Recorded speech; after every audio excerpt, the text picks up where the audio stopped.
السلام علیکم ورحمۃ اللہ وبرکاتہ۔ بسم اللہ الرحمن الرحیم۔ الحمد للہ وکفی وسلام علی عبادہ الذین اصطفی، اما بعد فاعوذ باللہ من الشیطان الرجیم۔ بسم اللہ الرحمن الرحیم۔ یا ایہا الذین آمنوا کتب علیکم الصیام کما کتب علی الذین من قبلکم لعلکم تتقون۔ صدق اللہ العلی العظیم وصدق رسولہ النبی الکریم، ونحن على ذلك من الشاهدين والشاكرين والحمد لله رب العالمين۔ رب اشرح لي صدري ويسر لي أمري واحلل عقدة من لساني يفقهوا قولي، سبحانك لا علم لنا إلا ما علمتنا إنك أنت العليم الحكيم۔ اللهم رب زدني علما، اللهم إنا نسألك علما نافعا، اللهم جنبنا الفواحش والمعاصي والخطايا والزلل ما ظهر منها وما بطن۔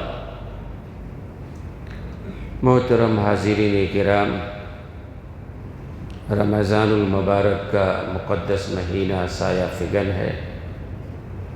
اللہ کی نعمتوں میں بہت بڑی نعمت ہے یہ رمضان المبارک کا مہینہ جو اللہ نے ہمیں عطا فرمایا ہے، یہ اللہ کا بڑا کرم اور انعام اور احسان ہے۔ پچھلی جو امتیں تھیں ان کی عمریں بڑی طویل ہوا کرتی تھیں۔ حضرت آدم علیہ السلام تقریباً 1000 سال ان کی عمر تھی۔ حضرت نوح علیہ السلام 950 سال تو ان کے تبلیغ کا زمانہ ہے۔ قرآن کریم نے بیان کیا کہ 950 سال تک انہوں نے تبلیغ کا کام کیا۔ ظاہر سی بات ہے، پیدا ہوتے ہی تو کام نہیں شروع کر دیا ہوگا۔ 100-150 سال پہلے چھوڑو، پھر طوفان نوح آیا، اس کے بعد بھی تقریباً 150 سال حضرت نوح علیہ السلام زندہ رہے۔ اس طرح علماء کہتے ہیں تقریباً 1250-1300 سال کی عمر تھی حضرت نوح علیہ السلام کی۔ حضرت آدم علیہ السلام 1000 سال، اور پچھلے جو انبیاء تھے، اور امتوں کی عمر وہی ہوتی ہے جو انبیاء کی ہوتی ہے۔ ان کے نبیوں کی جتنی عمریں ہوتی تھیں، امتوں کی عمر بھی اتنی ہی طویل ہوتی۔ ہمارے آقا اور مولا جناب محمد الرسول اللہ صلی اللہ علیہ وسلم کی عمر مبارک 63 سال، 60 پر 3 سال ہے، اور آپ نے فرمایا کہ میری امت کی اوسط عمر 60 اور 70 کے درمیان ہے۔ کچھ 70 سے آگے بڑھ گئے، کچھ 60 سے پہلے چلے گئے، لیکن ایوریج اوسط جو ہے 60-70 کے درمیان۔ نبی کی جو عمر ہوتی ہے، امت کی عمر بھی وہی ہوتی ہے۔ تو پچھلی امتوں کے جو انبیاء تھے ان کی عمریں طویل تھی، 1000 سال، 1200 سال، 900 سال، 700 سال، یہاں 50, 60, 70 سال، بڑا فرق ہے۔ تو اللہ تبارک و تعالیٰ نے ایک انعام فرمایا کہ اللہ نے سیزن عطا فرما دیا۔ کئی سیزن اللہ نے عطا فرمائے، اور یہاں تاجر حضرات ہیں جانتے ہیں کہ عام دنوں کے مقابلے میں سیزن میں کئی گنا زیادہ نفع حاصل ہو جاتا ہے۔ اسی لیے کاروباری لوگ، تاجر لوگ جو ہیں، سیزن کے زمانے میں رات دن اپنا اسی میں جھونک دیتے ہیں، دوسری مصروفیات چھوڑ دیتے ہیں، دوسرے کام چھوڑ دیتے ہیں۔ بھئی یہ سیزن ہے، اس سیزن میں کما لیں گے، پھر آرام کریں گے۔ تو جس طرح دنیا کمانے کا سیزن ہوتا ہے، اللہ نے آخرت کمانے کا سیزن عطا فرمایا۔ وہ کیسے عطا فرمایا؟ اب ظاہر ہے اس امت کی عمر جب کم ہے تو پچھلی امتوں کے برابر تو عمر لا نہیں سکتے ہیں۔ اب ایک آدمی نے 1000 سال تک عبادت کیا ہو، امت محمدیہ تو کر نہیں سکی۔ اللہ نے سیزن عطا فرمایا، رمضان المبارک کا مہینہ عطا فرمایا، اور پھر رمضان المبارک میں اللہ نے سیزن در سیزن، وہ لیلۃ القدر جو آخری عشرے کے طاق راتوں میں سے کوئی ایک رات ہے، اللہ نے اس کو چھپایا کہ ایک رات پہ بھروسہ مت کرو، اگر اس شب قدر کو ڈھونڈنا ہے تو اس کے لیے جد و جہد کرو۔ تو میں یہ کہہ رہا ہوں کہ اللہ نے سیزن عطا فرمایا، رمضان کا سیزن عطا فرمایا، پھر سیزن در سیزن اس میں شب قدر عطا فرمایا، پھر ٹرپل سیزن اللہ نے قرآن نازل فرمایا اسی رمضان المبارک میں۔ اور صرف قرآن ہی نہیں، روایتوں میں آتا ہے جتنی بھی آسمانی کتابیں نازل ہوئی ہیں وہ رمضان المبارک میں ہی نازل ہوئی ہیں۔ تورات، انجیل، زبور، صحیفہ آدم، صحیفہ موسیٰ، یہ جتنے صحیفے اور جتنی کتابیں، تورات بھی رمضان المبارک میں، انجیل بھی رمضان المبارک میں، زبور بھی رمضان المبارک میں، تو اللہ کی جتنی کتابیں ہیں نازل ہوئی ہیں رمضان کے مہینے میں۔ لہذا قرآن کریم اللہ کی عظیم کتاب، آخری کتاب، بلکہ اللہ کا کلام، اور کتابیں تو کتابیں تھیں لیکن قرآن اللہ کا کلام ہے، اور کلام اور کتاب میں فرق ہے۔ کلام کہتے ہیں صفت، اللہ کی صفت، اللہ نے جو کلام فرمایا ہے قرآن کریم رمضان میں، تو رمضان المبارک سیزن در سیزن در سیزن اللہ نے یہ مہینہ ہمیں عطا فرمایا ہے۔ اب اس مہینے میں کئی کام ہیں۔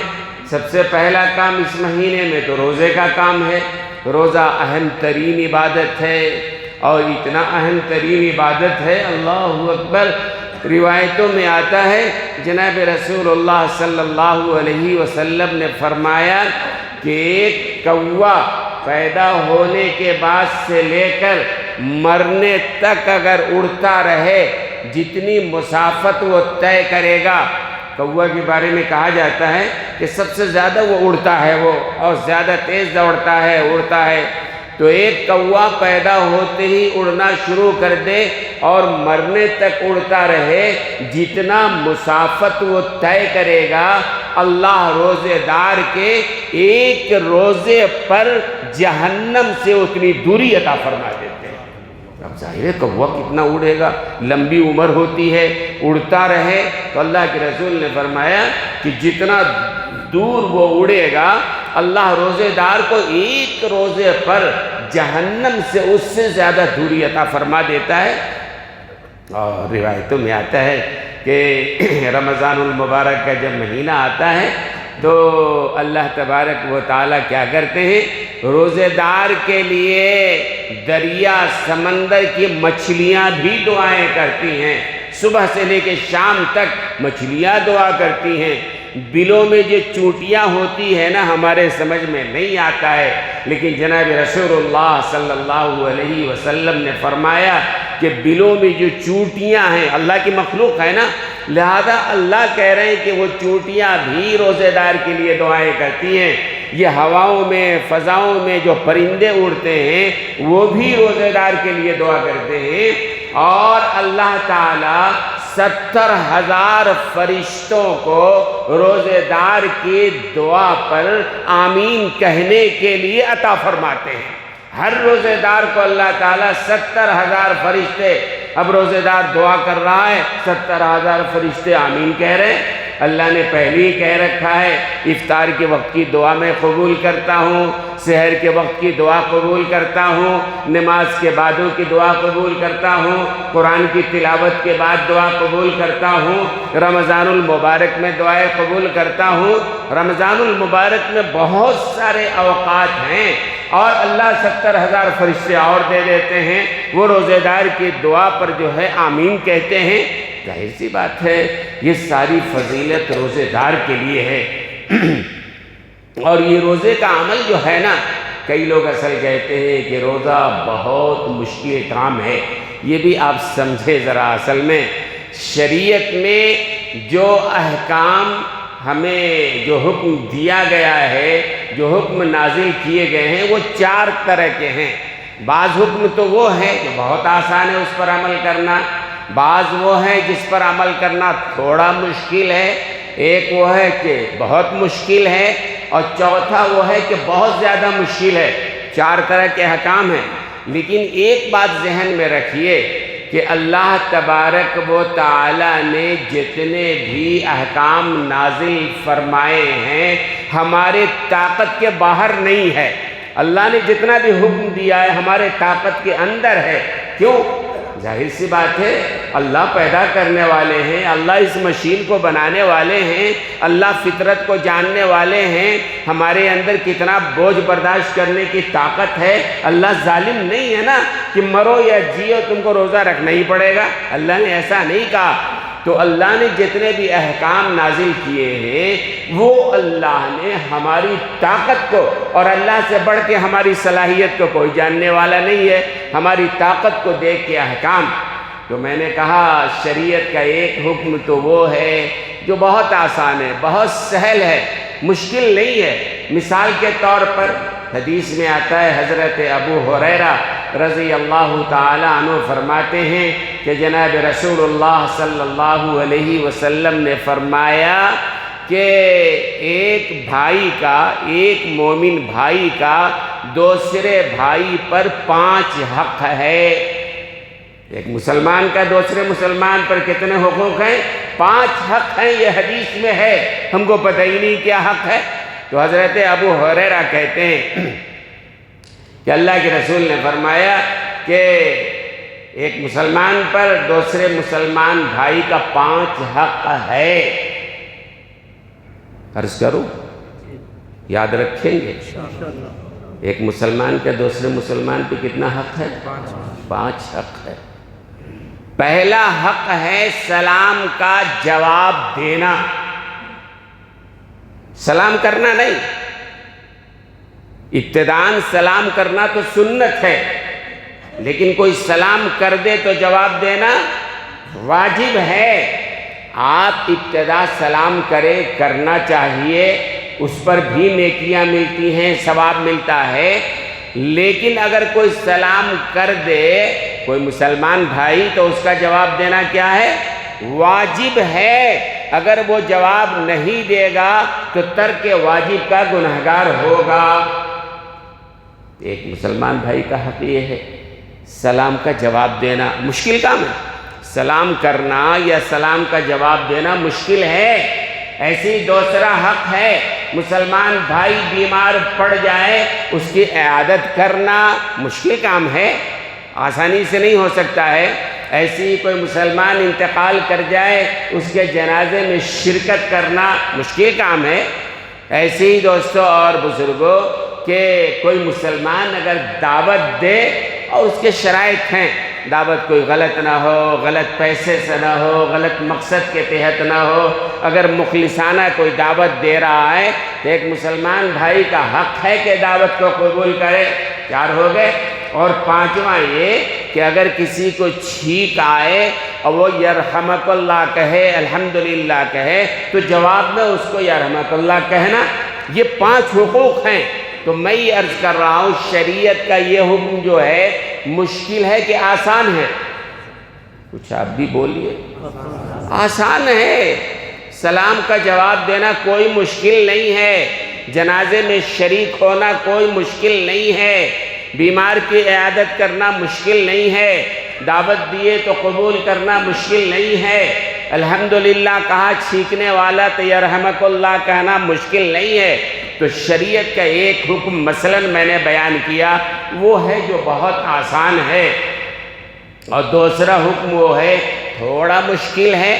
مثال کے طور پر آپ سورہ حجرات پڑھیے، یا ایھا الذین آمنوا لا یسخر قوم من قوم عسى ان یکونوا خیرا منہم ولا نساء من نساء عسى ان یکن خیرا منہن ولا تلمزوا انفسکم ولا تنابزوا بالالقاب۔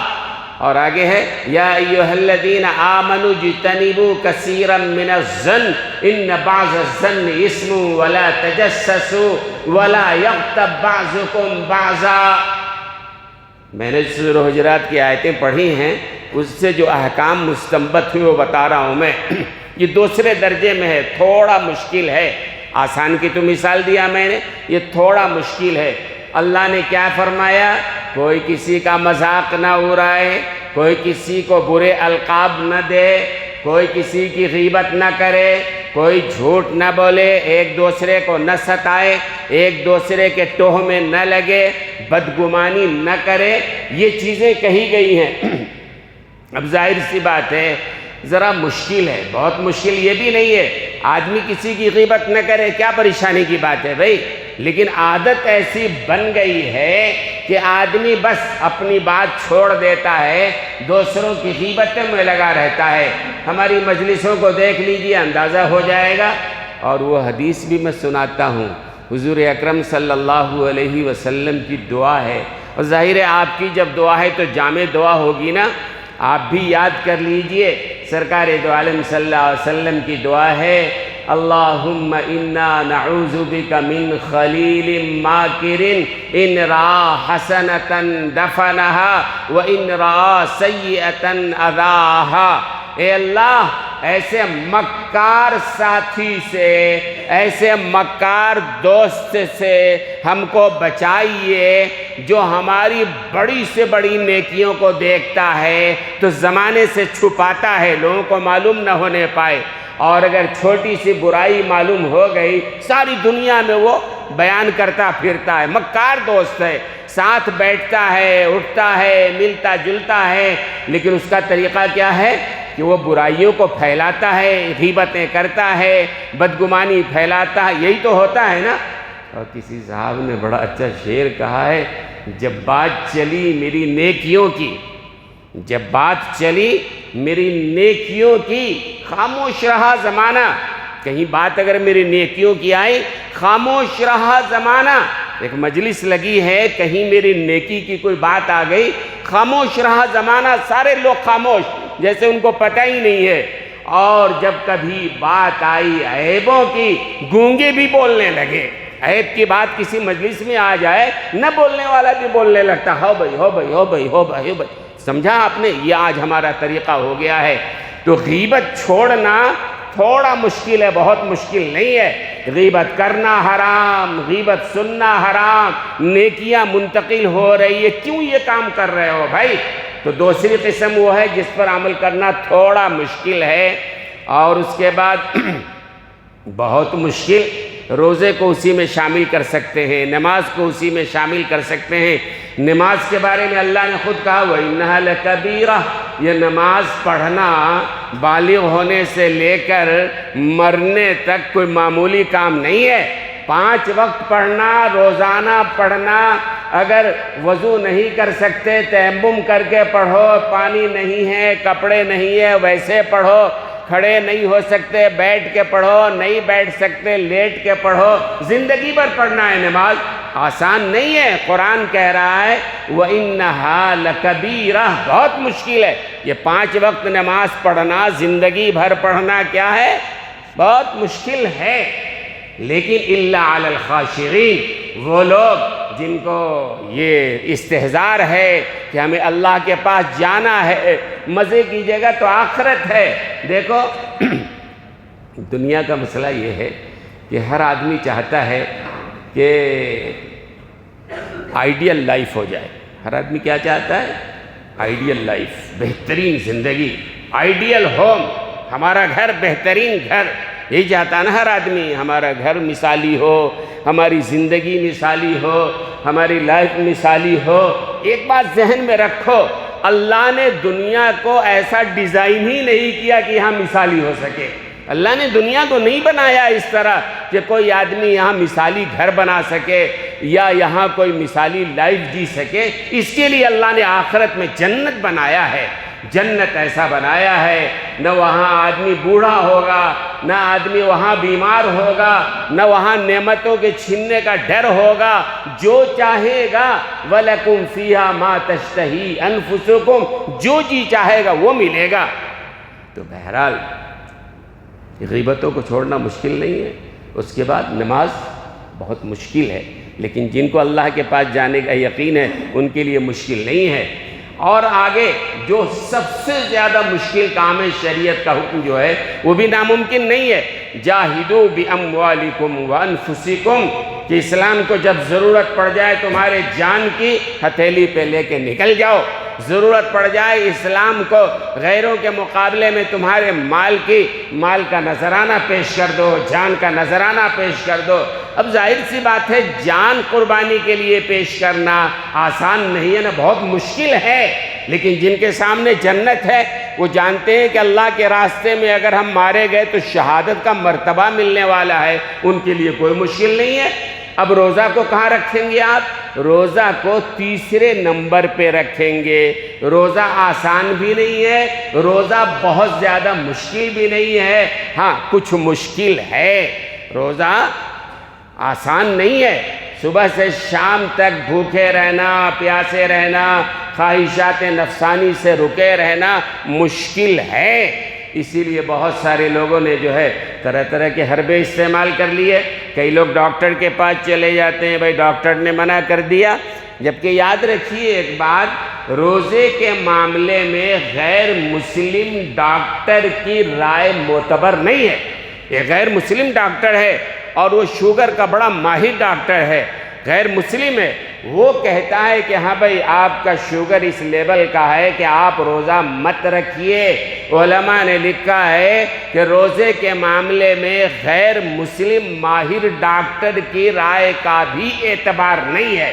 کیوں اعتبار نہیں ہے؟ اس لیے کہ وہ غیر مسلم شوگر کا ماہر ہے، اپنے فیلڈ کا ماہر ہے، لیکن روزے کا ماہر نہیں ہے، وہ روزے کو نہیں جانتا ہے، وہ روزہ کیا ہے، اس کا مقام و مرتبہ کیا ہے، اس کی فضیلت اہمیت کیا ہے، اس کو نہیں معلوم ہے، اس لیے اس کا اعتبار نہیں ہوگا۔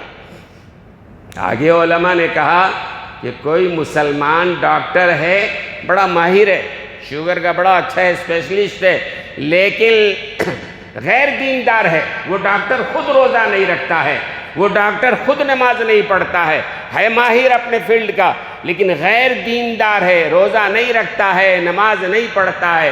علماء نے لکھا کہ ایسے ڈاکٹر کا بھی قول روزے کے باب میں قابل قبول نہیں ہے، اس لیے کہ روزے کی اہمیت اس کی نگاہ میں نہیں ہے۔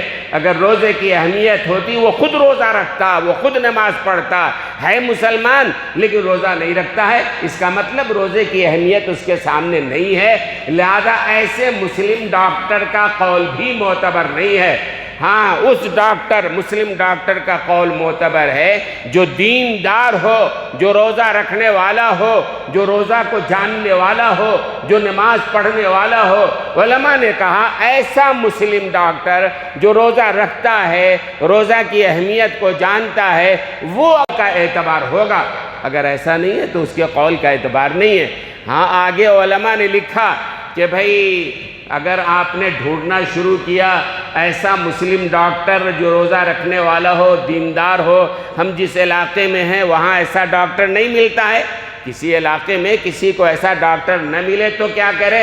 تب علماء نے کہا ٹھیک ہے، اب غیر دیندار ڈاکٹر کے قول پر اعتبار کرو یا غیر مسلم ڈاکٹر کے قول پر اعتبار کرو، لیکن سب سے پہلی بات آدمی یہ سوچے کہ اللہ نے رمضان جو عطا فرمایا ہے کیا ہے؟ یہ سیزن اللہ نے عطا فرمایا ہے، جنت حاصل کرنے کا سیزن، اللہ نے جنت کو آسان کر دیا ہے۔ جیسے سیل لگ جاتا ہے، چیزیں سستی مل جاتی ہیں، کپڑے سستے، جوتے سستے، جس چیز کا سیل لگا ہے وہ چیزیں کم دام میں، اللہ نے رمضان میں جنت کی سیل لگا دیا ہے، آسانی سے کم محنتوں کے ساتھ آدمی اس میں لگ سکتا ہے۔ اور لگنے والوں نے جن کے نگاہ میں رمضان المبارک کی اہمیت تھی، انہوں نے اللہ اکبر ایسا کام کیا ہے، دنیا دنگ ہے۔ حضرت امام ابو حنیفہ رحمۃ اللہ علیہ، دنیا مانتی ہے، حضرت امام ابو حنیفہ رحمۃ اللہ علیہ کے بارے میں آتا ہے کہ دن میں ایک ختم قرآن پڑھتے تھے، رات میں ایک ختم قرآن پڑھتے تھے، اور تراویح میں پورے رمضان میں 3 ختم پڑھتے تھے، پورے رمضان میں 60 پر 3 ختم قرآن۔ یہ بات معتبر ذرائع سے آئی ہے، لیکن بعض لوگوں کے حلق سے نیچے نہیں اترتا ہے، جن کے اندر کثافت ہے، جن کے اندر قدورت ہے، جن کے اندر کینہ بغض و عداوت ہے، کہتے کیسے ہو سکتا ہے؟ ارے اللہ والوں کے اوقات میں اللہ برکت عطا فرماتے ہیں، اور جو لگتا ہے لگ کے دیکھو تو بات سمجھ میں آتی ہے۔ اور حضرت رائے پوری رحمت اللہ علیہ، حضرت رائے پوری رحمت اللہ علیہ کے بارے میں آتا ہے بڑے عالم تھے، اور روزانہ ان کے پاس سینکڑوں خطوط آتے تھے، ملنے والے آتے تھے، وفود آتے تھے، لیکن حضرت کا معمول یہ تھا کہ 29 شعبان یعنی کل سے رمضان شروع ہونے کا امکان ہے، 29 شعبان کو اپنے دوستوں سے، ملنے جلنے والوں سے، رشتہ داروں سے، سب سے مل لیتے تھے، اور اپنے خادم کو ایک بڑا سا تھیلا پکڑا دیتے تھے، اور کہتے پورے رمضان میں جتنے خطوط آئیں، جتنے ڈاک آئیں، اس تھیلے میں رکھنا۔ رمضان میں خود خط نہیں پڑھ سکتا ہوں، رمضان میں کسی ڈاک کا جواب نہیں دے سکتا ہوں، کسی ملنے والے سے نہیں مل سکتا ہوں، رمضان کا مہینہ صرف اللہ کے لیے ہم نے رکھا ہے۔ اور 29 شعبان کو بالکل فارغ ہو جاتے، اور جیسے ہی رمضان شروع ہوتا اعتکاف کی نیت سے مسجد میں حضرت داخل ہو جاتے پورے رمضان کے لیے۔ رمضان میں کوئی مصروفیت نہیں حضرت کی ہوتی تھی، نہ ان سے خط و کتابت کی یا کوئی اور گفتگو کی، صرف اللہ کے لیے۔ تو دوستو اور بزرگوں، اللہ نے یہ زندگی ہمیں عطا فرمائی ہے، اور ہماری زندگی میں اللہ نے رمضان کا مبارک مہینہ ہمیں عطا فرمایا ہے۔ ہمیں چاہیے کہ آخری حد تک جتنا ہم کر سکتے ہوں اس سے فائدہ حاصل کریں ہم۔ اور آپ تو جانتے ہیں کہ ہمارے بہت سارے لوگ تھے ساتھی جو گزشتہ رمضان میں تھے، آج نہیں ہیں۔ آج جو ہمارے سامنے موجود ہیں، اور ہم لوگ آج اللہ نے زندگی کی نعمت دے رکھی ہے، پتہ نہیں آئندہ سال کون رہے گا نہیں رہے گا، ہمیں پتہ نہیں ہے نا بھئی۔ ہو سکتا ہے ہماری زندگی کا آخری رمضان ہو، لہذا جتنی جد و جہد کر سکتے ہو جد و جہد کریں اور رمضان سے فائدہ اٹھائیں۔ تو میں نے کہا روزے کی بات، کہ بعض لوگ کہتے ہیں روزہ بڑا مشکل ہے۔ کوئی مشکل نہیں ہے، اللہ نے خود اس آیت میں فرمایا کہ بھئی روزہ صرف پہل تم پر ہم نے فرض نہیں کیا ہے، بلکہ حضرت آدم علیہ السلام سے لے کر جناب محمد الرسول اللہ صلی اللہ علیہ وسلم تک جتنے انبیاء آئے ہیں، ہر نبی پر روزہ رہا ہے، اور ہر نبی کی امت پہ روزہ رہا ہے۔ حضرت آدم علیہ السلام ہر مہینے 3 روزہ رکھا کرتے تھے، 13، 14، 15 چاند کی جو تاریخ ہے، ایام بھی حضرت آدم علیہ السلام روزہ رکھا کرتے تھے۔ حضرت نوح علیہ السلام تو دائمی روزہ رکھتے تھے۔ حضرت داؤد علیہ السلام 1 دن روزہ رکھتے تھے، 1 دن افطار کرتے تھے۔ ایسی اور انبیاء کے، حضرت عیسیٰ علیہ السلام کے بارے میں آتا ہے کہ 1 روز روزہ رکھتے، 2 دن افطار کیا کرتے تھے۔